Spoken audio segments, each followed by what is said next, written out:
Welcome plus 2 students to our physics class to do very important questions, important NCERT numericals based on Faraday's experiments, Faraday's laws of EMI. EMI means electromagnetic induction. Students हमने EMI में क्या पढ़ा था कि जब भी change in magnetic flux होगा induced EMF set up होगा एंड उसकी अपोजिट डायरेक्शन में सेटअप होगा. हमने नेगेटिव साइन भी यूज़ किया था.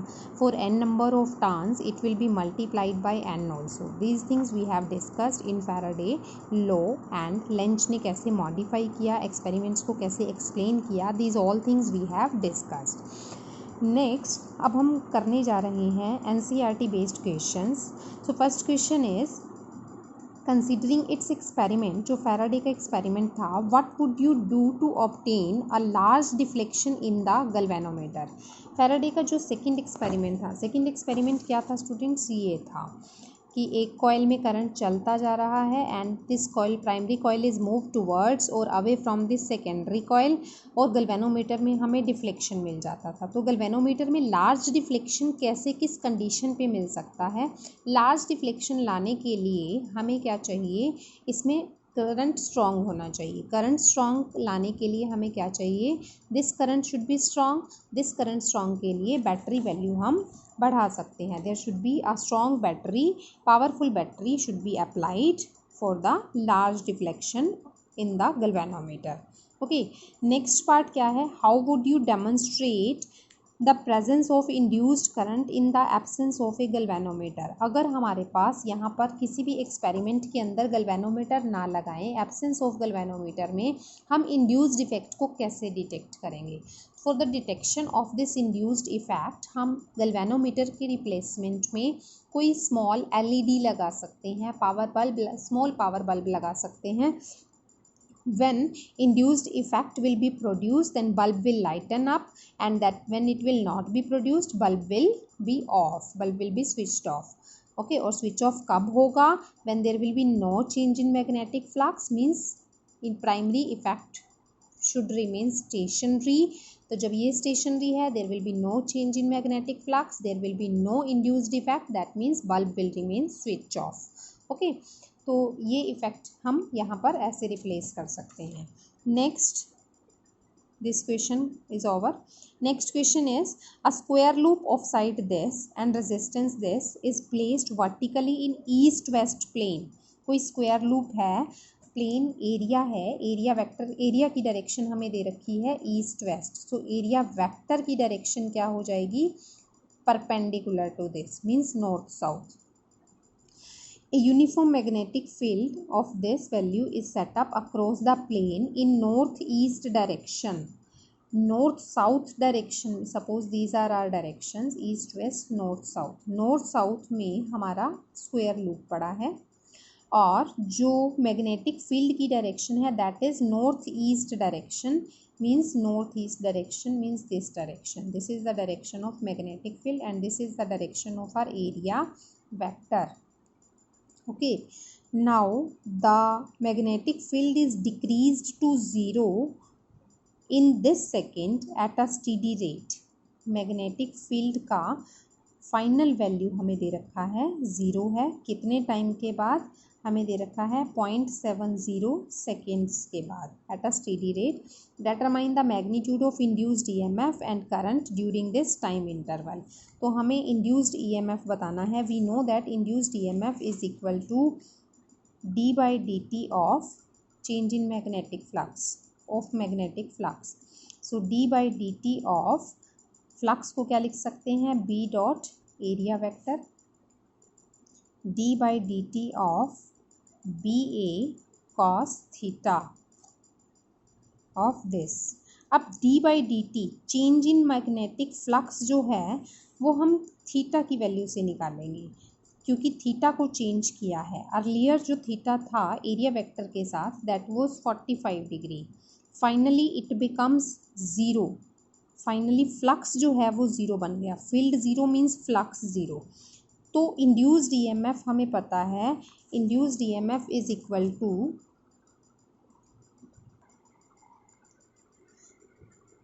Change in magnetic flux with respect to time. So change in flux को हम final flux minus initial flux with respect to time लिख सकते हैं. Final flux is zero because final field is zero and initial flux का value हम निकाल सकते हैं using this formula B A cos theta. Initial flux का value क्या होगा, B A cos theta. Cos theta का वैल्यू हमें गिवन है, बी का वैल्यू गिवन है, एरिया का वैल्यू गिवन है. सो इंड्यूस्ड ईएमएफ हम निकाल सकते हैं डिवाइडेड बाय टाइम का वैल्यू भी हमें गिवन है. Okay, so magnetic field is given here like this. We can calculate it. B A cos theta initial flux, B का वैल्यू 0.1 हमें गिवन है, B का वैल्यू 0.1 टेस्ला. एरिया का value क्या है, हमें स्क्वायर का साइड गिवन था 10 सेंटीमीटर, तो सेंटीमीटर को मीटर में कन्वर्ट करेंगे, फिर उसका स्क्वायर करेंगे, 10⁻⁻2 area. Cos theta cos 45 becomes 1/√2. ये वेबर में आ गया हमारा एसआई सिस्टम में. Flux initial flux, final flux is zero. So induced EMF will become final flux minus initial flux by time. Time का वैल्यू हमें गिवन है, इसका सिर्फ मैग्नीट्यूड निकाल रहे हैं, इसलिए 0 - 5 करें या 5 - 0 करें, डजेंट मैटर. सो ये हमारा आंसर आ गया. 10⁻³ को यूज़ कर लिया, मिली वोल्ट इसका ऐसा यूनिट बने, मिली वोल्ट इसका यूनिट बना दिया. Then next question, next part इसका पूछा गया था, इंड्यूस्ड करंट का वैल्यू भी बताइए. तो इंड्यूस्ड करंट निकालने के लिए हम क्या लिख सकते हैं, induced EMF by resistance. Resistance हमें डायरेक्ट ही गिवन है 0.5 ohm, so we can use here 0.5 ohm. And induced EMF को एसआई सिस्टम में वैल्यू यूज़ करके ये हमारा करंट आ गया. Okay, next question, a circular coil of radius this. अब कॉइल है, रेडियस गिवन है, एरिया ऑफ द कॉइल हम निकाल सकते हैं πr² करके, πr² करके. आर को हम मीटर में कन्वर्ट करेंगे सिमिलर प्रोसेस से, फिर πr², area of the coil बन गया. n नंबर ऑफ टर्न्स हैं तो इंड्यूस्ड ईएमएफ में n भी यूज़ होगा. रेजिस्टेंस गिवन है, करंट में हेल्पफुल रहेगा.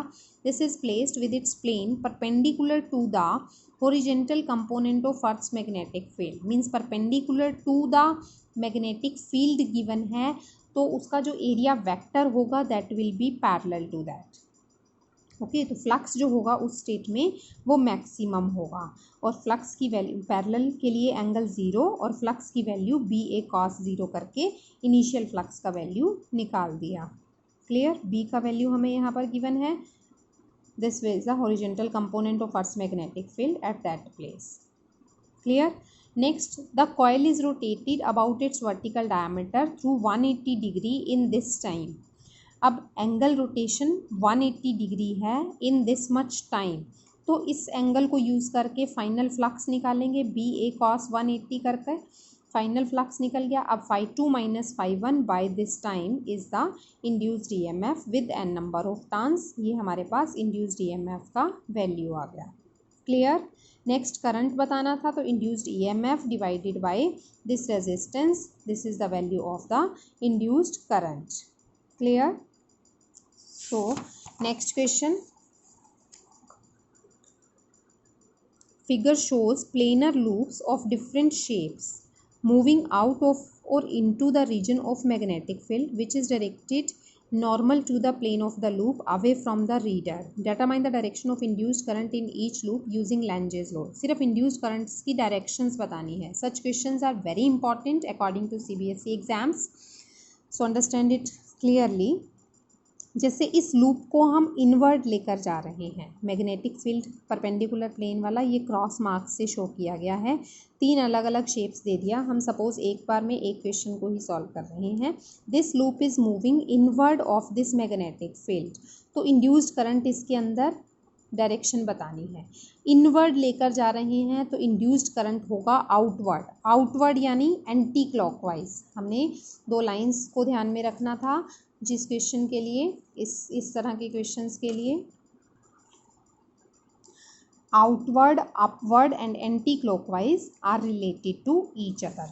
अब जैसे हमारा लूप इनवर्ड आ रहा है तो इसमें इंड्यूस्ड करंट आउटवर्ड होगा. आउटवर्ड यानी आउटवर्ड यानी anti clockwise. Okay, so anti clockwise किसी भी एक एंड से स्टार्ट करके, सपोज हम यहाँ से स्टार्ट कर रहे हैं तो एंटी क्लॉकवाइज कैसे चलेगा, ऐसे चलेगा। So this will be BCDAB, इस तरह से लेबलिंग करते हैं। जिस एंड से स्टार्ट करेंगे वहीं तक वापस पहुंच जाएंगे, taking our direction. So BCDAB will be the direction of induced current in the first loop. Clear?